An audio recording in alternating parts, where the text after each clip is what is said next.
नमस्ते प्रणाम। आज रविवार है। रविवार का जो विशेष सत्र है आज, इसमें हम लोग शमन नस्य के बारे में देखेंगे, समझेंगे और एनालिसिस करेंगे कि कल, क्योंकि मैंने कल शिरोविरेचन नस्य के बारे में बताया था, आज हम लोग शमन और बृहन नस्य इसके बारे में विस्तार से चर्चा करेंगे। प्रणाम सभी लोगों को। मैं वैद्य अरविंद पाठक पुणे महाराष्ट्र से सभी लोगों को नमस्ते करता हूँ, प्रणाम करता हूँ। आज रविवार का विषय सत्र है जो हम लोग नस्य पे कर रहे हैं। तो नस्य के बारे में हम लोग शोधन नस्य कल पढ़ लिए थे, शिरोविरेचन नस्य। आज हम लोग दूसरा टाइप है शमन नस्य और बृहन नस्य, इस पे हम लोग चर्चा करेंगे। आप लोग के मन में बहुत सारे ऐसे डाउट्स, शंकाएं आ रही हैं, तो आप कृपया यहाँ जो इनबॉक्स है फेसबुक लाइव का, वहां पर लिख दीजिए। तो मेरा सेशन खत्म होने के बाद मैं आप लोगों को उसके बारे में अच्छे से समाधान करने का कोशिश करूंगा। मेरा पीएचडी हुआ है संहिता में, तो मैं, क्योंकि मैं प्रैक्टिशनर भी हूँ 20 साल से, तो मैं जो प्रैक्टिस करता हूँ उसके उससे अनुभव, और जो मेरे गुरुजी के पास मैंने 12 साल से सीखा है, जमदग्नि सर के पास, उन उसके आधार पर, और मैं पढ़ा भी रहा हूँ तो अपने सर के नोट से पढ़ा रहा हूँ, तो मैं उसके आधार पर आपकी जो भी शंका है उसको दूर करने का कोशिश करूंगा। और आप लोग भारत के सर्वश्रेष्ठ चिकित्सक हैं, तो मुझे आप लोगों के साथ ये सारे अपने सर के नोट से सारा नॉलेज शेयर करने में दिल से खुशी होती है। तो अभी हम लोग सबसे पहले बृहन नस्य जो है, नस्य का दूसरा टाइप है बृहन नस्य, जो शरीर में बृहन का कार्य करता है, जहां पर क्षयात्मक संप्राप्ति रहती है, उसके बारे में हम लोग चर्चा करेंगे और विस्तार से चर्चा करेंगे। आप लोग के जो भी डाउट से पूछिए। तो हम भी बृहन नस्य जो है वो कब कैसे क्या करना चाहिए, इसके बारे में मैं आप लोगों को बता रहा हूँ। तो सिर और ऊर्ध्व जत्रुगत प्रदेश में जब भी नस्य देने से क्या होता है कि हम नस्य देते हैं, नाशा ही शीर्षोद्वारम, तो इससे अलग अलग कार्य हो जाते हैं। उसमें एक महत्वपूर्ण काम है जो बृहन कार्य होता है। कहीं बृहन का मतलब है पोषण करना और वहां पर वृद्धि करना, मतलब जहां पर क्षय हो गया है वहां पे वृद्धि करना। तो इसी को हम लोग तर्पण नस्य या बृहन नस्य भी बोलते हैं। हम लोग धातुओं का तर्पण करते हैं, मतलब वहां पे अगर कोई चीज सूख गया है तो वहां तर्पण होना जरूरी है। जैसे कि कोई खेत है, जो कोई एग्रीकल्चर लैंड है वह सूख गया है, तो वहां पर हमें क्या करना है कि वहां पर खाद डालना है, पानी डालना है, तो उसको वो पूरी तरह से फर्टाइल बनाना है। तो उसी तरह से बृहन नस्य या तर्पण नस्य ऐसा किया जाता है, तो इसीलिए इसको हम तर्पण नस्य भी बोलते हैं। ऊर्ध्व जत्रुगत व्याधियों में जब वायु के वजह से जब धातु क्षयात्मक संप्राप्ति होती है, तो वहां पर वात शामक और बृहन इस तरह के औषधियों को नस्य के रूप में देने का योजना किया गया है। और मूर्धा जो है, पूरा अपना सिर जो है वो प्राणवायु का स्थान है, ये आप लोगों को पता है। तो उसी तरह से सिर और मज्जा धातु, सिर का जो मस्तिष्क है वह पूरा मज्जा धातु से बना हुआ है। तो वहां पर धातु क्षय अगर हुआ है मस्तिष्क में, जैसे सेरेबल एट्रोफी हुआ है, सेरेबेलम एट्रोफी हुआ है, या फिर मल्टीपल स्क्लेरोसिस हुआ है। मल्टीपल स्क्लेरोसिस में ऐसे जख्म जख्म हो जाता है, और जो माइलिन शीथ है वह पूरी तरह से डैमेज होता है। आप लोगों ने पढ़ा होगा एरेक्नोइड मैटर, ड्यूरा मैटर, फिर पिया मैटर, इसमें अगर जख्म हो जाता है क्षय होने की वजह से, तो वहां पर ब्रीहन करना बहुत जरूरी होता है। उसी तरह से पार्किंसन डिजीज में डोपामाइन का सिक्रीशन नहीं होता है, वह भी प्रोग्रेसिव डिजेनरेटिव डिसऑर्डर रहता है, वहां पर भी क्षय जन्य संप्राप्ति होती है, तो वहां पर भी ब्रीहन करना बहुत जरूरी होता है। इसलिए ब्रीहन नस्य का बहुत ज्यादा महत्व रहता है। इसी तरह से जो भी धातु क्षय जन्य जितना भी वात व्याधि है और वो भी मस्तिष्कगत है, वहां पर नस्य देने से, और पूरा सार्वदेहिक भी रहा, वहां पर भी फायदा होगा। स्थानिक नस्य, स्थानिक कार्य तो हो गई, सार्वदेहिक उसका इफेक्ट अच्छा होता है। अब इसी के अंतर्गत अपने ग्रंथकारों ने क्या बताया कि वातज शिरो रोग में बृहन नस्य का बहुत अच्छा फायदा होता है। उसी तरह से शिरा कंप में कभी कभी पेशेंट ऐसे आते हैं जो उनका ऐसे ऐसे कंटिन्यू हिलते रहता है, सिर कंप होता है, या हस्तपाद तल, हस्तपाद कंप होता है, ऐसे कांपते रहते हैं, शिवरिंग होते रहते हैं, वो कंट्रोल कर नहीं सकते हैं, अपने आप होते रहता है। या फिर सिर ऐसे हो, इसको शिरा कंप बोलते हैं, या हस्तपाद कंप, ऐसे कांपते रहता है, उसमें हम लोग बृहन नस्य देते हैं। तो वायु का जो चल गुण बढ़ा हुआ है उसको हम लोग ठीक कर देते हैं, ये स्नेहिक नस्य और बृहन नस्य देने से। इसी तरह से अर्धित व्याधि रहते हैं जिसमें फेशियल पैरालिसिस हो जाता है, एक साइड मुंह ऐसे टेढ़ा हो जाता है, उसमें भी हम लोग बृहन नस्य देते हैं, तो वह नाड़ियों को बहुत ज्यादा बृहन कर देता है, और जो मसल्स क्षय हो गए या सूख गए, शोषित हो गए, उसमें भी अर्धित में बहुत अच्छा फायदा करता है। इसी तरह से वातज शिराशूल में हेडेक हो रहा है जो वायु की वजह से हो रहा है, कोई लोग अगर कॉल सेंटर में रात भर काम कर रहे हैं, वायु का प्रकोप हो गया है, वेगों का विरोध कर रहे हैं, तो वायु जो है अपान वायु जाके सिर में चढ़ गई, इसलिए सर दर्द हो रहा है। उसी तरह से रुक्ष आहार का सेवन कर रहे हैं, ठंडा पानी बहुत ज्यादा पी रहे हैं, किसी ना किसी कारण से, अगर या फिर धूल धुआं का बहुत ज्यादा सेवन हो रहा है, एसी में बहुत देर तक ठंडे में बैठे हैं, एसी का बहुत ज्यादा ये बढ़ा दिया और उसमें बैठे हैं, तो शिरशूल हो जाता है। उसमें भी बृहण नस से जो है वह वायु का शमन करके, बृहण करके, और फिर वो वेदना को शमन कर देता है। उसके लिए डिस्प्रिन और क्रोसिन या non steroidal anti inflammatory drug लेने से परमानेंट ठीक नहीं होता, लेकिन आयुर्वेद का बृहण नस्य देने से पूरी तरह से फायदा होता है। वायु का चल गुण पे हमारे द्रव्य काम करता है, वायु को पूरी तरह से, क्योंकि शैतान बच्चा यहाँ जाके बैठ गया है और वो उपद्रव करता है। वायु जो है ना, वायु के मॉलिक्यूल जो है, आप कभी भी पढ़े होंगे केमिस्ट्री में, फिजिक्स में, कि एयर मॉलिक्यूल, जो फिजिक्स में ही पढ़ते हैं कि एयर मॉलिक्यूल्स हमेशा इधर उधर रैंडमली घूमते रहते हैं। अब वही वायु अगर प्रकुपित हो गया है और मस्तिष्क में चला गया है, तो वह एक एक आर्टरीज, एक एक वेन्स, एक एक जो स्पेस है वहां पर धड़म धुड़म करते रहता है, इसलिए हेडेक होने लगता है। वायु को निकलना बहुत जरूरी है। तो वहां से, क्योंकि वो सूक्ष्म ब्लड ब्रेन बैरियर में घुस गया है, सीएसएफ का जगह है वहां पर घुस गया है, उसको निकालेंगे कैसे? हम बस्ती देंगे तो निकलेगा, लेकिन उतना सूक्ष्माति सूक्ष्म जो स्त्रोतों में गया है वो कैसे निकला? तो इसलिए नाशा ही शीर्षोदारम, नाक में जब तेल डालते हैं तो वो जाता है और वायु को पूरी तरह से निकाल देता है, वहां पे शमन कर देता है, वायु को एंट्री ही बंद, शैतान बच्चा का एंट्री बंद, ऐसा कर देता है। तो अपने आप बृहण नस्य से वह शिरशूल ठीक हो जाता है। इसी तरह से सूर्यावर्त नाम का एक हेडेक का एक टाइप रहता है, जैसे जैसे सूर्य बढ़ता है हेडेक शुरू होता है, सूर्य ऊपर जाता है तो सूर्य सर दर्द बढ़ जाता है, और फिर सूर्य ढलता है तो कम हो जाता है, रात्रि में नहीं होता है। तो सूर्यावर्त जो है एक तरह का माइग्रेन का पेन होता है, इसमें भी बृहण नस्य देने से वह पेन कम हो जाता है। उसी तरह से स्वर क्षय, कभी कभी कुछ कोई ज्यादा गाना गा लिए, अभी आप लोगों ने देखा होगा कि यूपी का इलेक्शन था, तो मोदी जी का आवाज बैठ गया था, इतना ज्यादा बोल बोल के वायु का प्रकोप हो गया था कि आवाज बैठ गया था, बोलने में उनको तकलीफ हो रही थी। तो जो लोग ज्यादा बोलते हैं, ज्यादा पढ़ाई करते हैं, किसी ना किसी ठंडा पानी पीते हैं और ज्यादा गाना गाते हैं, तो उनको स्वर क्षय होता है, आवाज धीमा हो जाता है या स्वर शोष हो जाता है, सूख जाते हैं। वहां पर क्षय और शोष ऐसे है, मतलब कि वायु का प्रकोप हो गया है। अति प्रवृत्ति, अति योग होने से अगर हम लोग ज्यादा कंटिन्यू बोलते रहेंगे, जोर से बोलते रहेंगे, तो यहाँ जो सूखापन आ जाता है, अब मतलब रुक्ष रुक्ष गुण बढ़ जाता है वायु का, वहां पर बृहण नस्य देते हैं। अब नस्य कैसे होता है? नाशा ही शीर्षोधारम हो जाता है यहाँ पर, और फिर पूरा ऊर्ध्व जत्रुगत भागों में तर्पण कर देता है, ऐसे फैल जाता है, गले में भी उसका स्नेहन मिल जाता है ना, बहुत अच्छा हो जाता है। हम डायरेक्ट पियेंगे तो वह उतना अच्छा फायदा नहीं करेगा जितना नस्य से फायदा करता है, इसीलिए स्वर क्षय में काम करता है। उसी तरह से नासा शोष, एट्रोफिक जो अंदर एट्रोफिक रिनाइटिस रहता है, सूखा भी है, इंफ्लेमेशन भी है, सूजन भी है, और सूखापन ज्यादा है वायु की वजह से। तो जो नासा शोष है उसमें हम लोग नस से देते हैं, तो एट्रोफिक रेनाइटिस है उसमें बहुत अच्छा फायदा हो जाता है। क्यों? क्योंकि ना शोष होने से क्या होता है कि अपने आप जो सांस लेना छोड़ना ये है, सूखापन होने की वजह से वो वायु जो है घर्षण होता है बार बार, उसके वजह से वहां इन्फ्लेमेशन हो जाता है। वहां कंटिन्यू लुब्रिकेशन चाहिए हमेशा, मतलब कफ का जो लुब्रिकेशन है वो चाहिए, वो अगर नहीं मिलेगा, वहां पे कफ का क्षय हो गया है तो वायु का प्रकोप हो जाएगा, और फिर वहां से एट्रोफिक चेंजेस आते हैं, सूखने लगता है, और उसके वजह से नाक सूखने लगता है और बहुत ज्यादा तकलीफ होती है। तो एट्रोफिक रेनाइटिस में और कंजेशन फिर होता है, बॉडी प्रोटेक्ट करने के लिए कुछ पस वगैरह निकालती है, और वहां इन्फ्लेमेशन भी हो जाता है। तो उसको ठीक करने के लिए जब हम बृहण नस्य करते हैं तो जो सूखापन है वो ठीक हो जाता है स्निग्ध गुण से, और बहुत अच्छा फायदा होता है।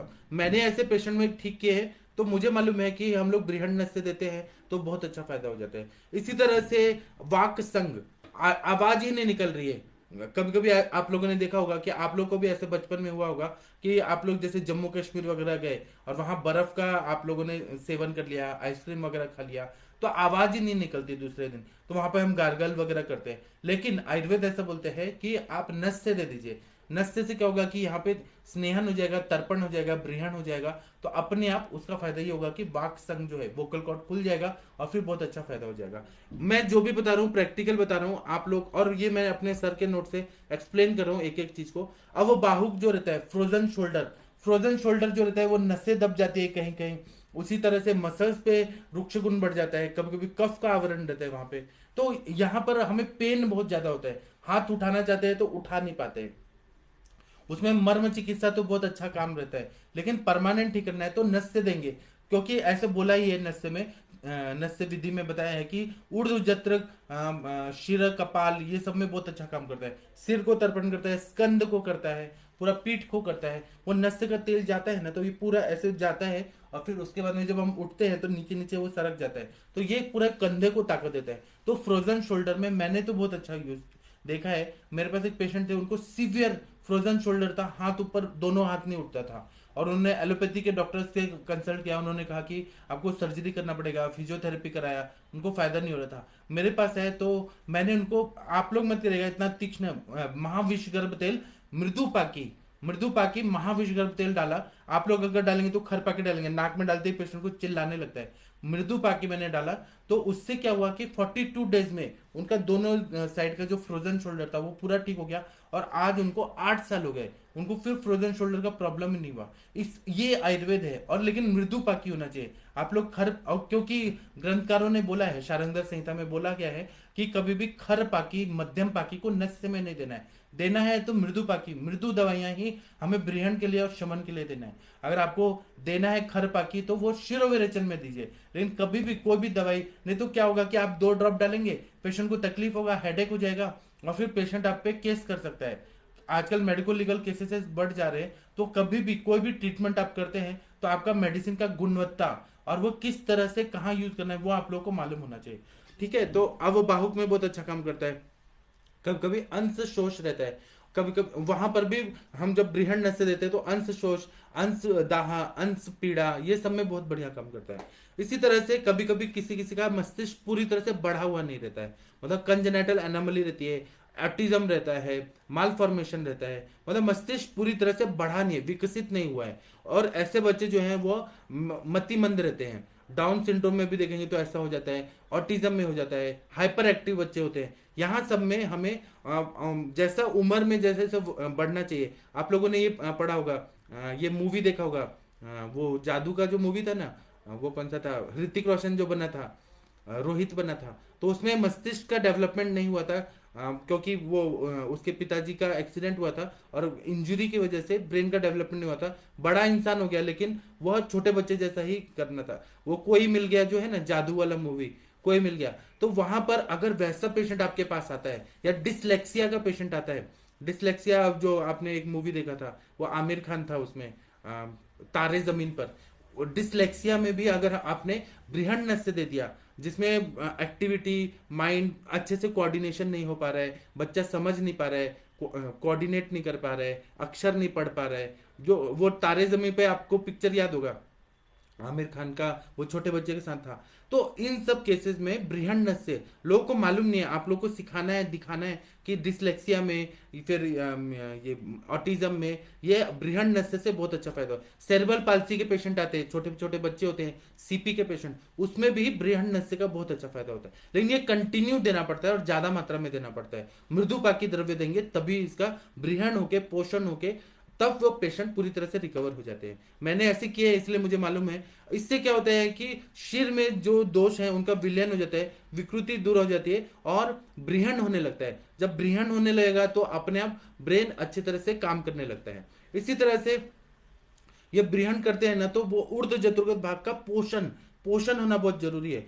जब पोषण होगा, क्योंकि ब्रेन अपने आप वो चीजें नहीं ले पा रही है कि वो पोषण कर पाए, तो जब हम मेडिकेटेड तेल का नस्य देते हैं, कभी कभी मुझे बृहण नस्य में अश्वगंधा घृत देना पड़ा, कभी कभी शतावरी घृत देना पड़ा, कभी कभी महाकल्याण घृत देना पड़ा, कभी कभी ब्राह्मी घृत देना पड़ा, कभी कभी 101 आवर्ती वाला शीर वाला तेल देना पड़ा। ऐसे अलग अलग कंडीशन में हम लोग अलग अलग मेडिसिन सेलेक्ट करते हैं और उसका नस्य देते हैं, तो बृहण होता है। तो डिसलेक्सिया के पेशेंट भी पूरी तरह से ठीक हो जाते हैं। कभी कभी मस्कुलर डिस्ट्रॉफी के पेशेंट आते हैं, मसल जो होते हैं वो डिस्ट्रॉफाइड हो जाते हैं, तो उसमें भी अगर हम लोगों ने बृहण नस से कंटिन्यू दिया, कंटिन्यू 1.5 साल 3.5 साल तक कंटिन्यू दिया, तो मस्कुलर डिस्ट्रॉफी में भी बहुत बढ़िया काम होता है। लेकिन ये चीज बताएगा कौन, पब्लिक को कौन बताएगा, हमें लोग को बताने। आयुष दर्पण के सारे श्रेष्ठ चिकित्सक, इसको चिकित्सा करिए आप लोग, और कोई डरने वाली बात नहीं है। अगर आप लोगों को कोई भी केस समझ नहीं आ रहा है कि किस तरह से इलाज करना है, कौन सा ड्रग सेलेक्ट करना है,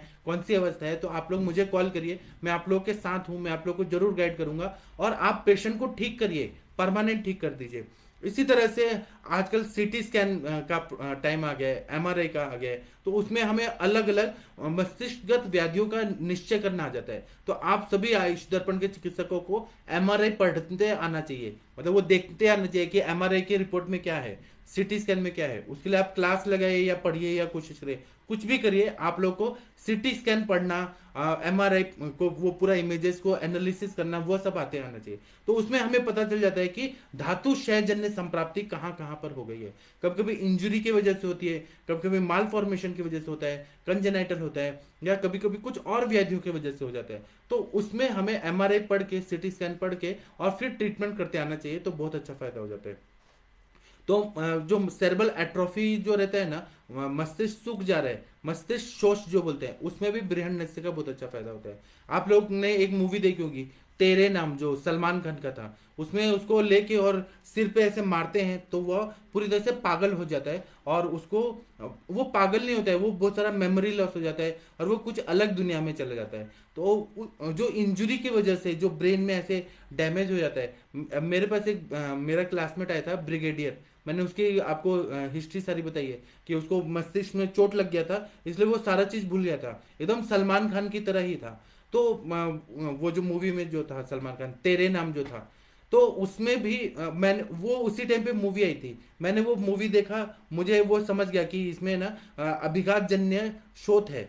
तो मैंने वो मूवी से इंस्पायर होके अपने क्लासमेट जो आर्मी में ब्रिगेडियर कैप्टन था उस टाइम पे, अभी ब्रिगेडियर है, तो उसको ना आर्मी ने बोर्ड आउट कर दिया था, निकाल दिया था कि ये कोई काम का नहीं है, इसको बिना पेंशन के निकाल दो, और उसको 4 लोग उठा के लाते थे। उसका हिस्ट्री ऐसा है कि उसने आईएमए जो है, इंडियन मिलिट्री एकेडमी, इंजीनियरिंग करने के बाद उसने एसएसबी इंटरव्यू दिया और उसका वहां सिलेक्शन हो गया।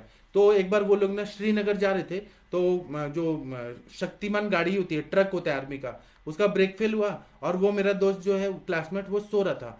तो उसको ना वो गाड़ी का ब्रेक फेल हुआ, तो ड्राइवर जंप मार गया, सारे जवान जो थे वो सारे जंप मार गए, केवल ये सो रहा था, तो वो खाई में गिर गया, 300 मीटर नीचे खाई में गिर गया। तो फिर बाद में हेलीकॉप्टर आया और फिर उसको निकाला गया हेलीकॉप्टर से, और फिर उसको पीजीआई चंडीगढ़ में लेके जाके न्यूरो सर्जरी हुआ। न्यूरो सर्जरी करने के बाद डॉक्टर्स ने डिक्लेयर कर दिया कि अब इसका ब्रेन केवल जिंदा है, लेकिन ये पूरी तरह से मेंटली हैंडीकैप्ट हो गया है, और उसको कोई भी चीज पहचानने को भी नहीं आ रहा था। उसको सलाइन पे लगाया था, बाद में वो खाना खाने लगा, लेकिन उसको मम्मी पापा याद नहीं आ रहे थे, वो कौन है क्या है सब पूरी तरह से भूल चुका था, और इंजुरी बहुत ज्यादा था। तो उसकी बहन ना, मेरे जहाँ से मैंने यूजी किया है, अष्टांग आयुर्वेद कॉलेज पुणे में, तो वहां पर वो बहुत वहां पढ़ रही थी, वो सेकेंड ईयर बीएमएस में थी। तो उसने बहुत सारे बड़े बड़े डॉक्टर लोग को दिखाया, पुणे के भी डॉक्टर लोग को दिखाया, तो सबने हाथ खड़े कर दिए कि इसका इलाज नहीं है, हम ट्राई करेंगे लेकिन ये कितना रिकवर करेगा हम नहीं बोल सकते हैं। तो फिर वो मेरे पास है कि भैया आप कुछ करिए। तो मैंने मैंने मूवी देखी थी तेरे नाम, और मैं कोई भी चीज देखता हूँ ना, तो आयुर्वेद की दृष्टि से उसको समझता हूँ कि ये क्यों हो गया है, ऐसे क्यों हो गया है। ये मेरा आदत है, मेरे गुरुजी लोगों ने मुझे सिखा दिया। तो मेरे पास है, तो मैंने उसको कहा कि मैं अपने मेथड से ठीक करूंगा, और मैंने मूवी देखा था, तो मैंने कहा कि मैं इसको शमन और बृहन नस से दूंगा। तो मैं 101 आवर्ती वाला शीर वाला तेल है, उसका नस से नाक में डालने लगा, और इंटरनल मेडिसिन में स्वर्ण वाले निवसन, सहस्त्रपुटी अभ्रक भस्म, स्वर्ण मकर ध्वज, ऐसी स्वर्ण की सारी दवाइयां देने लगा, और ब्राह्मी वटी देने लगा, स्वर्ण युक्त तो ब्राह्मी वटी, नरसिंह रसायन, अश्वगंधा रसायन, दीपन पाचन करके ये देने लगा, और शीर वाला तेल का बस्ती देने लगा। आप लोग बिलीव नहीं करेंगे, 21 डेज में उसको ना याद आने लगा। उसने सबसे पहले अपनी मम्मी को पहचाना, जैसे बच्चा जन्म लेता है तो बोलते हैं ना माँ माँ, तो उसने सबसे पहले अपनी माँ को पहचाना, उसके बाद में उसने अपने पापा को पहचाना, फिर बहन को पहचाना, फिर धीरे धीरे वो खड़ा होके आने लगा। जैसे जैसे नस से जा रहा था वैसे वैसे ब्रिहन हो रहा था, क्योंकि जहां पर चोट लगी है ब्रेन में, वहां वहां वो शीर वाला तेल हील कर रहा था। और लाक्षा गूगल भी दिया था मैंने कि अंदर अंदर हीलिंग हो। उसके बाद में वह आने लगा, उसको गाड़ी पे लेके आने लगे, बाइक पे वो बैठने लगा। फिर उसके बाद में धीरे धीरे वो मुझे पहचानने लगा, कि स्कूल की बात फिर याद आने लगी उसको, धीरे धीरे उसको फिर सब याद आने लगा। ऐसे 3 महीने का मैंने इलाज किया था। फिर उसको गर्दन में ऐसे प्रॉब्लम थी, वो मैंने नस से दे दे के उसका गर्दन अच्छा कर दिया। फिर उसके बाद में वो इतना अच्छा हो गया 3 महीना में, और उसको हर बात याद आ गई, लेकिन उसको एक चीज याद नहीं आ रही थी कि उसका एक्सीडेंट वाले दिन क्या हुआ था। तो मैंने कहा कोई बात नहीं, आपको याद आ जाएगा सब। फिर वो यहाँ आर्मी का बहुत बड़ा हॉस्पिटल है, AFMC, arm forces medical college, वहां वो गया और उसका जो हॉस्पिटल है कमांड हॉस्पिटल, वहां पे बड़े बड़े न्यूरो सर्जन को दिखाया। वो लोग रिपोर्ट देख रहे हैं और उसको देख रहे हैं।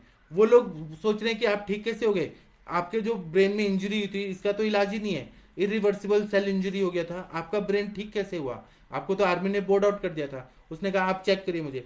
चेक किया गया तो वो हर चीज में एकदम परफेक्ट पाया गया। और मैंने उसको इतना रसायन खिलाया, इतना रसायन किया, उसका वजन बढ़ गया, मस्कुलर वजन उसका 15 किलो तक वजन बढ़ गया। तो उसको इतना फिट पाया गया। फिर उसने दिल्ली में गया, तो दिल्ली में आर्मी हॉस्पिटल है बहुत बड़ा, जहाँ राष्ट्रपति वगैरह इलाज कराने जाते हैं, वहां वो उसको भेजा गया। वहां उसने पूरा अपना फिजिकल का एग्जाम फिर से दिया, जैसे दौड़ना भागना, तो उसमें हर चीज में उसको अच्छा वो पाया गया। तो उसको A++ कैटेगरी मिला और उसको फिर आर्मी ने फिर से ले लिया। और जितने दिन वो बीमार था पूरा सैलरी दिया इंडियन गवर्नमेंट ने। इतना मतलब वो खुश हो गया। और फिर उसको याद आ गया, वही 3-4 महीना जैसे ही हुआ उसको याद आ गया कि उस दिन वो सोया था, लोग चिल्ला रहे थे कि जंप मारो जंप मारो, लेकिन मैं सोया था और लोहे का वो जो ट्रक का कुछ भाग है वो लग गया था, नीचे से भी लगा ऊपर से भी लगा। उसको सारा बात याद आ गया। फिर उसकी शादी हो गई 2008 में, 3 साल बाद शादी हुई, उसको 2 बच्चे हो गए। और उसको अभी एकदम ठीक है, इतना परफेक्ट है कि चाइना और इंडिया के जो बॉर्डर है वहां पे उसको ब्रिगेडियर बना दिया है। अभी उसका और प्रमोशन होने वाला है और पर मंथ उसको 3 लाख सैलरी मिलता है। सोचिए इंडियन गवर्नमेंट क्यों इतना सैलरी दे रही है एक ब्रिगेडियर को, क्यों दे रही है, क्योंकि विश्वास है। तो अभी वो आता है ना तो इतना फिट है, इतना फिट है ना कि आर्मी वाले भी बोलते हैं कि इतना इंटेलिजेंट, इतना मतलब डिसीजन पावर, लीडरशिप क्वालिटी, इतना सब है। ये सारा बृहन नस्य का फायदा है। और उसके मम्मी पापा तो इतना मुझे मानते हैं ना कि, और मैंने 1 रुपया भी नहीं लिया, सारा दवाई मैं लिख के देता था। और मैं क्योंकि अभी दवाइयाँ महंगी है, तो उनको ऐसा ना लगे कि मैं उनसे ज्यादा फीस ले रहा हूँ, मैं सारी दवाइयाँ लिख के, कंपनी मेड दवाइयाँ का यूज किया मैंने, बृहन नस्य भी दिया मैंने, और वो एकदम ठीक हो गया। अब वो जब भी आता है पुणे ना तो मुझे जरूर मिलता है। और वो मुझे आज भी बोलता है कि तुमने मुझे नया जन्म दिया। मैंने कहा ये तो हमारा काम है। तो फिर उसने मुझे आर्मी के और भी बहुत सारे ऐसे चैलेंजिंग चैलेंजिंग केसेस दिए। तो मुझे आर्मी के ऑफिसर लोग ये आर्मी का एयरफोर्स का जो प्लेन होता है ना उसका टिकट देके, मतलब मुझे लेके डिफेंस के उससे लेके जाते थे, और फिर मैं देखता था और सब करता था। तो ये होता है आयुर्वेद। ऐसे बोलते हैं ना कि राजा अपने देश में ही पूजा जाता है, लेकिन विद्वान जो है वो पूरे दुनिया में पूजा जाता है। और विद्या जो है वो सबसे बड़ा धन है। आपके पास अगर कोई ज्ञान है तो आप लोगों को रिस्पेक्ट मिलेगा। तो और वहां पर जब मैं दिल्ली जाता था ना, आर्मी हेडक्वार्टर में बड़े बड़े ऑफिसर लोग मुझे मिलते थे, वो लोग बोलते थे कि आपने बहुत अच्छा काम किया, आप इसको और बढ़ाइए। आर्मी वालों ने मुझे इतना सपोर्ट किया। तो क्या है ना, और फिर मैं उनको ये कॉन्सेप्ट बताता था कि यहाँ चोट लग गया है, हम शीरबला तेल का नस्य देते हैं, शीरबला में दूध रहता है जो रीजनरेट करता है, रिजुविनेट करता है। ऐसे मैंने उनको एक्सप्लेन किया। जब मैं उनको प्रेजेंटेशन देके पीपीटी से बता रहा था, उन लोगों को बहुत अच्छा लगा कि आपका, वो बोले कि आप आयुर्वेद में और अच्छा करिए। तो ये जो होता है ना कि लोग गुडविल से हमें सपोर्ट करते हैं। ऐसे ही मैं चाहता हूँ कि आयुष दर्पण के सारे श्रेष्ठ चिकित्सक आप लोग को भी, बड़े बड़े लोग बोले कि आप लोग कर सकते हैं, इसलिए बृहन नस्य पे भरोसा करिए। बहुत सारे केसेस आप सॉल्व कर सकते हैं जो एलोपैथी में नहीं है क्योर, बिल्कुल भी नहीं है। और आप लोग बाबा रामदेव जैसे बाबा नहीं है, आप लोग डॉक्टर्स हैं, मतलब आप लोग के पास क्वालिफाइड डिग्रीज हैं। आप लोग इसको प्रूव कर सकते हैं scientifically, before treatment, after treatment. Before treatment CT scan, MRI, उसमें क्या चेंजेस थे, और आफ्टर ट्रीटमेंट क्या चेंजेस आए, ऐसा आप दिखा सकते हैं। और जब वो साइंटिफिक प्रूफ रहेगा, एविडेंस बेस्ड पूरा आप दिखाएंगे, डॉक्यूमेंट दिखाएंगे, तो क्यों नहीं आपको ऐसा रिस्पेक्ट मिलेगा कि हाँ आपने अच्छा काम किया।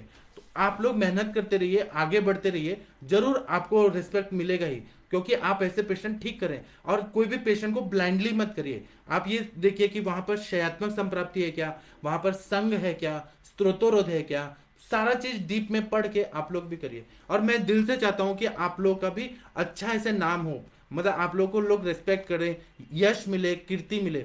अब बृहन नस्य जो हम लोग करते हैं ना, तो वह ज्यादातर सिद्ध तेल का प्रयोग करते हैं, सिद्ध घृत का प्रयोग करते हैं। तो इसमें हम लोग व्याधि के अनुसार कुछ कुछ, मैं ड्रग बता रहा हूँ, ये गाइडलाइन है, इसी के हिसाब से आप लोग और भी बहुत सारे द्रव्य यूज कर सकते हैं। तो जैसे कि ब्राह्मी घृत, इसको बृहन नस्य में हम लोग प्रयोग कर सकते हैं। मेद्य भी है, बृहन भी करता है, वयस्थापन भी है, तो ब्राह्मी घृत का प्रयोग।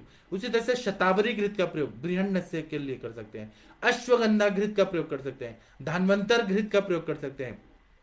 कभी कभी क्या होता है कि मधुमेह जैसे संप्राप्ति होती है और डायबिटीज का इतना इफेक्ट होता है कि न्यूरोपैथी हो जाता है। तो न्यूरोपैथी में क्या इलाज है? एलोपैथी में कुछ इलाज नहीं है। वो लोग मैनेज करते हैं, शुगर लेवल कम करने के लिए इंसुलिन देंगे, कोई जख्म हो गया तो एंटीबायोटिक्स देंगे, स्टेरॉइड देंगे, नहीं हुआ तो एम्पुटेशन करेंगे। मतलब उनके पास इलाज ही नहीं है। लेकिन आयुर्वेद मधुमेह को वातजन्य मानता है और क्षयात्मक, पहले आवरण जन्य होता है फिर क्षयात्मक रहता है। तो वहां पर हमें और सड़न होने लगते हैं। जैसे मैंगो रहता है, कच्चा मैंगो रहता है, फिर वो पकता है, फिर सड़ता है। तो डायबिटीज का बीमारी अगर शरीर में ज्यादा दिन तक रहे तो क्षयात्मक होता है, सड़न होने लगती है।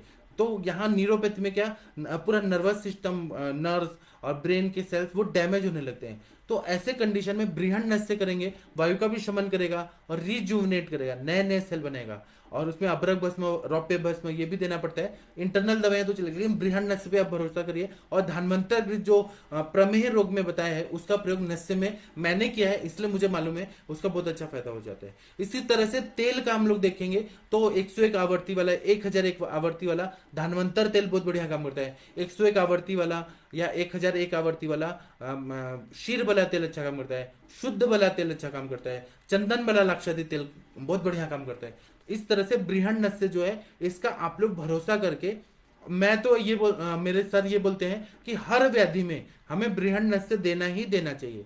कोई भी व्याधि हो, केवल कफ वाले विकारों में ना करें। जो साइनोसाइटिस है, रिनाइटिस है, जहां पर हमें शोधन देना है वहां पे शोधन दीजिए, जहां पर हमें बृहन देना है बृहन दीजिए, जहां पे शमन देना है शमन दीजिए। लेकिन हर पेशेंट को, आपके पास जो भी पेशेंट आते हैं सबको नस से जरूर देना चाहिए, पेशेंट को जरूर फायदा हो जाता है। और आजकल क्या हो रहा है कि वात का प्रकोप बहुत बढ़ रहा है, स्ट्रेस बहुत हो रहा है, रात रात भर नींद नहीं आती है। आप लोग कभी पूना में आइए, मुंबई में आइए, और आप लोग देखिए यहाँ पर जो मेट्रोपॉलिटन सिटीज हैं बड़े बड़े, यहाँ पर कैसे है ना कि लोग के पास जितना पैसा आ रहा है ना उतना रात का नींद गायब हो जा रहा है। उनको वो स्लीप के लिए जो मेडिसिन है, डायजेपाम, सेडेटिव, ये सब दवाइयां लेके तब सोना पड़ता है। और ब्रेन का वो सब है ना, स्ट्रेस इतना बढ़ गया है, हर चीज में कंपटीशन बढ़ गया है, महंगाई बढ़ गया है। फिर जो ये बोलते हैं ना कि रहने का जो लाइफस्टाइल है वो इतना ज्यादा महंगा हो गया है। तो इसके वजह से ना क्या होता है कि लोगों को ज्यादा पैसा कमाना है। अब आप अपने बच्चों को देखते होंगे, बच्चों का क्लास लगाना है, ट्यूशन लगाना है, उसका रेट बढ़ गया है। पहले जलेबी आप लोग देखें, मैं छोटी छोटी बात बता रहा हूँ, जलेबी था वो 100 रुपए किलो मिल रहा था, आज वो 250 रुपए किलो मिल रहा है। तो अब वो 150 रुपए जो महंगा हुआ है, तेल था वो महंगा हो गया है, दाल महंगी हो गई, पेट्रोल डीजल महंगा हो गया। तो इसके लिए ना जद्दोजहद बहुत ज्यादा करना पड़ता है। जितना आप पहले काम करते थे, जो पैसा मिलता था ना, उससे डबल पैसे खर्च करना पड़ रहा है आप लोगों को। हर चीज में प्लेटफॉर्म टिकट पहले 5 रुपए का था, अभी 50 रुपए का है। मतलब हर चीज महंगा हो गया है। तो इसके लिए ना स्ट्रेस बहुत ज्यादा बढ़ रहा है कि हमें कैसे सरवाइव करना है। ऐसे कंडीशन में सभी लोगों को बृहन नस्य देना बहुत जरूरी है। और बृहन नस्य का आदत डाल दीजिए पेशेंट को।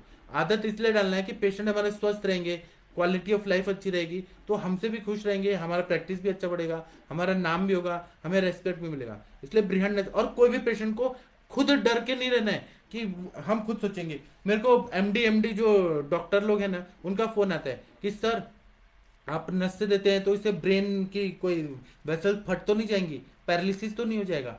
खुद ही डाउट है इतना। फिर बोलते हैं कि आप इतना घी खिलाएंगे, बस्ती देंगे, कोलेस्ट्रॉल नहीं बढ़ेगा? एमडी संहिता वाले लोग पूछते हैं, तेल का अनुवासन बस्ती से कोलेस्ट्रॉल बढ़ता है? ऐसे ऐसे उन लोग का क्वेश्चन होता है। हमने ये रिसर्च पेपर में पढ़ा, मैंने कहा कहाँ पढ़ा? तो वो एलोपैथी के डॉक्टर्स ने कहा था कि तेल का निमक से कोलेस्ट्रॉल बढ़ता है। तो मैंने उनको समझाया, आपने संहिता कहाँ से किया?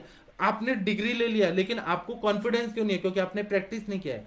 उल्टा जब हम अनुवासन वस्तु देते हैं, कोलेस्ट्रॉल जो विकृत मेद और आम रहता है वो पूरे तरह से पाचन हो जाता है, कोलेस्ट्रॉल कम हो जाता है। इसीलिए हमें ये आयुर्वेद के जो ऋषि मुनि लोगों ने जो लिखा है उस पर भरोसा करके हमें उसका प्रयोग जरूर करना चाहिए। और हमें अगर अपने पे भरोसा है तभी हम सामने वाले को कन्विंस कर सकते हैं। तो इससे बहुत अच्छा फायदा होगा आप लोग को। इसके लिए ज्यादा सुनना, कोई डाउट है तो आप मुझे फोन करिए, मैं आप लोग को बताऊंगा। कभी भी कॉन्फिडेंस नहीं लूज होना चाहिए। पेशेंट आपको सताएंगे कि डॉक्टर आपका दवाई लेने से गर्मी हो गया, डॉक्टर आपका दवाई लेने से लूज मोशन हो गया, डॉक्टर आपका दवाई लेने से उल्टी हो रहा है, तो उनको कन्विंस करने आना चाहिए। वो हमारे दवाई से आए कि नहीं आए वो अलग बात है, उन्होंने क्या मिथ्याहार विहार किया है वो एक साइड। और क्या है ना, पेशेंट जो रहते हैं ना वो हम दवाई दे रहे हैं और वहां जाके वड़ा पाव खा के आते हैं, पकोड़े खा के आते हैं। हमने डाइट में मना किया है कि ये सब मत खाओ, टोमेटो चिल्ली सॉस खा के आते हैं और फिर बोलते हैं आपकी दवाई खाने के बाद हमको ये हो रहा है। हमारी दवाई से नहीं हुआ है, उनके खाने पीने से हुआ है। तो ये आपका कॉन्फिडेंस अच्छा होना चाहिए। अगर कॉन्फिडेंस अच्छा होगा तो झुकती है दुनिया, झुकाने वाला चाहिए आपको। मतलब अभी क्या है, लोग फ्रॉड करते हैं, वो आसाराम बापू या जो जो ये संत महात्मा है, संत महात्मा बन के लोगों को बेवकूफ बनाते हैं। हम तो बेवकूफ नहीं बना रहे हैं, हम तो डॉक्टर्स हैं। तो हम क्यों कॉन्फिडेंस लूज करके बात करें? हमें तो अपने आप को आगे बढ़ाना, और हम चिकित्सा काम कर रहे हैं, हम किसी को बेवकूफ नहीं बना रहे हैं, हम ठीक कर रहे हैं। तो इसीलिए अपने पे जरूर आत्मविश्वास रहना चाहिए, घमंड नहीं करना है, लेकिन आत्मविश्वास रखना है। अब इसके बाद में तीसरा जो नस्य है वो है शमन नस्य। शमन नस्य का मतलब है कि जहां पर दोष प्रकुपित हो गए हैं, जैसे बात पित्त कफ, ये अगर प्रकुपित हो गए हैं तो दोषों को साम्य अवस्था में लाने के लिए शमन नस्य देना है। बृहण नस्य जो मैंने बताया वो बृहण करता है, तर्पण करता है, नरिशमेंट करता है। ये दोषों का शमन करने वाला ये शमन नस्य है। तो इसमें जब हम लोग ये देखते हैं कि रक्त और पित्त की वृद्धि हो गई है, जो ऊर्ध्व जत्रुगत भाग में वो रक्त और पित्त बढ़ गया और नाक से खून आने लगा है, पित्त का प्रकोप बहुत ज्यादा हो गया है। उसी तरह से पित्त का प्रकोप होने से नीलिकाएं आने लगी है, चेहरे पे एक्ने आने लगा है, हाइपर पिगमेंटेशन होने लगा है, चेहरा खराब होने लगा है। उसी तरह से खालित्य पालित्य, बाल झड़ रहे हैं, बाल सफेद हो रहे हैं, और डैंड्रफ हो गया बहुत ज्यादा, आंखें रेड रेड हो गई, नेत्र आरक्तता, ऐसा हो रहा है। मतलब दोषों का प्रकोप हो रहा है ये सारा। तो उसमें मस्तिष्क में सूक्ष्माति सूक्ष्म रक्त वाहिनियों को मतलब वहां से जाके भेदन होके रक्तस्राव हो रहा है। कभी कभी हिमरेज हो जाता है ना, बीपी बढ़ जाता है, हिमरेज हो जाता है, या इस्चेमिक चेंजेस की वजह से पैरालिसिस हो जाता है। यहाँ पर दोष का प्रकोप हुआ है और फिर पैरालिसिस हो जाता है। और उसी तरह से सीवी स्ट्रोक, कार्डियोवास्कुलर स्ट्रोक हो जाता है, कार्डियोवास्कुलर इन्फार्क्ट की वजह से ब्रेन में इन्फार्क्ट हो जाता है, हार्ट में इन्फार्क्ट हो जाता है। तो उसमें शमन नस्य का प्रयोग करने से बहुत अच्छा फायदा होता है। तो वहां पर हमें पित्त को शमन करना है, रक्त को शमन करना है, वात को शमन करना है, कफ को शमन करना है। यहां पर हमें शमन नस्य, इस तरह से शमन करने के उद्देश्य से जो चिकित्सा की जाती है उसका नाम है शमन नस्य। इसमें हम लोग दूध का प्रयोग करते हैं, जैसे औषधि द्रव्यों से अश्वगंधा सिद्ध दूध का प्रयोग कर दिया। अगर वात का प्रकोप बहुत ज्यादा है तो शतावरी सिद्ध दूध का प्रयोग कर दिया, कभी कभी वचा सिद्ध दूध का प्रयोग कर दिया। तो इसमें दूध का प्रयोग करते हैं, जल का प्रयोग करते हैं। जैसे कि नाक से बहुत ज्यादा खून आ रहा है और हमें इमीडिएटली स्टॉप करना है, एपिस्टेक्सिस, रक्तपित्त, तो हम लोग क्या करते हैं, बर्फ का पानी जो रहता है, बर्फ लेते हैं और उसके जो ड्रॉप्स डालते हैं वो डालते हैं, तो तुरंत ही वो स्टॉप कर देता है। तो यहाँ पर कभी कभी पानी का प्रयोग करते हैं, कभी कभी सिद्ध घृत का प्रयोग करते हैं। जैसे वासा घृत का नस्य दे दिया तो नाक से खून आ रहा है वो ठीक हो जाता है। उसी तरह दुर्वा घृत का प्रयोग कर दिया, ये ठीक हो जाता है। यहाँ पर शमन शमन करना है हमें। उसी तरह से हम लोग वासा घृत का प्रयोग करते हैं, आमलकी घृत का प्रयोग करते हैं, यष्टि मधु सिद्ध घृत का प्रयोग करते हैं, दुर्वा सिद्ध घृत का प्रयोग करते हैं, उशिर जो है उशिर सिद्ध घृत का प्रयोग करते हैं, पद्मक आदि तेल का प्रयोग करते हैं। ये सारे द्रव्य, ऐसे तो मैं थोड़ा ही बता रहा हूँ, ऐसे आप लोग ग्रंथों में देखेंगे। मैं आपके कल के लेक्चर में और भी बहुत सारे द्रव्य बताऊंगा, उनका प्रयोग हम लोग शमन नस्य के रूप में करते हैं, बहुत बढ़िया काम करता है। इसी तरह से हम लोगों ने जहां पर शोधन कर दिया है, शरीर से सारा कफ निकाल दिए, वहां पर हम लोगों ने शोधन करने के बाद भी वो पेशेंट ठीक नहीं हो पा रहा है। जैसे कि आपके पास पेशेंट आया, उसको क्रॉनिक रिनाइटिस है या प्रतिशा है, आपने एक बार में उसको साफ कर दिया। जैसे कि अभी एक डॉक्टर का फोन आया, वो वहाँ के हैं, हुबली की डॉक्टर हैं, तो उनके भाई साहब को नस्य दिया गया, तो शिरोविरेचन वाला दिया, और उसके बाद में 7 दिन तक ठीक रहने के बाद फिर से ये हो रहा है, बार बार उनको प्रतिशय हो ही रहे, रिकरेंट हो ही रहे। तब यहाँ पर शमन नस्य का प्रयोग करना चाहिए।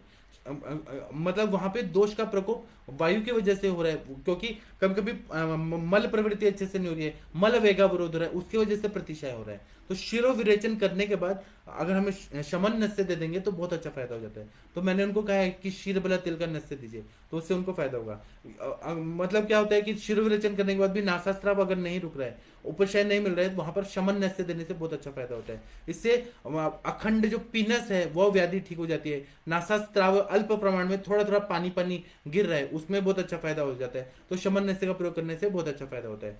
इसी प्रकार यह शमन नस्य ये मृदु होता है, तो इसका प्रयोग हम लोग गर्भिणी में भी कर सकते हैं। रजस वाला टाइम में भी कर सकते हैं। शोधन वाला नस्य नहीं करना है, रजस वाला में शमन वाला कर सकते हैं। उस अब किसी गर्भिणी को उसको हेडेक हो रहा है तो उसको हम लोग शमन नस्य देंगे ना, शीर वाला तेल का 101 आवर्ती वाला, वो अलाउ किया गया है। उसी तरह से रजस वाला काल में अगर बहुत ज्यादा हेडेक हो रहा है, मूड स्विंग हो रहा है, इरिटेशन बहुत हो रहा है, तो उसमें मृदु वाला जो हम शमन नस्य देते हैं वह अलाउ किया गया है, ग्रंथकारों ने बोला है। उसी तरह से भीरू लोग हैं, डरपोक लोग हैं, उनको शमन नस्य दे सकते हैं। उसी तरह से सुकुमार लोग हैं, इनको ये सहन हो सकता है, मृदु पाकी रहता है, तो ये शमन नस्य अलाउ किया गया है। मतलब हर कंडीशन में, जिस तरह से मात्रा बस्ती अलाउ किया गया है हर कंडीशन में, उसी तरह से शमन नस्य जो मृदु रहता है औषधियां, उसका अलाउ किया गया है। शोधन वाला नस्य को अलाउ नहीं किया गया है, शिरोविरेचन वाला को अलाउ नहीं किया है कि उससे झटका ना है।